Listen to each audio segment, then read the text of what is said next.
নমস্কার বন্ধুরা, আমি শিলিগুড়ি থেকে বীণা পানি শিল্পী। এক রোববার আমরা বেরিয়েছিলাম প্রকৃতির শোভা দেখব বলে। এই যে সময়টা, এটা বৈশাখ মাস, প্রচুর জারুল ফুটে আছে প্রধান সড়কের পাশে পাশে, রাস্তার পাশে পাশে, পার্কে, ময়দানে প্রচুর এই সময় জারুলের সমারোহ।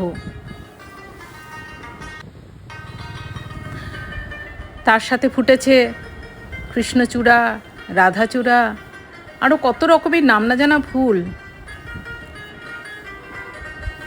তাই দেখতে আমরা বেশ রোহিণী পর্যন্ত অনেক দূর চলে গিয়েছিলাম। আপনাদেরকেও দেখাচ্ছি, দেখুন প্রকৃতির এই শোভা।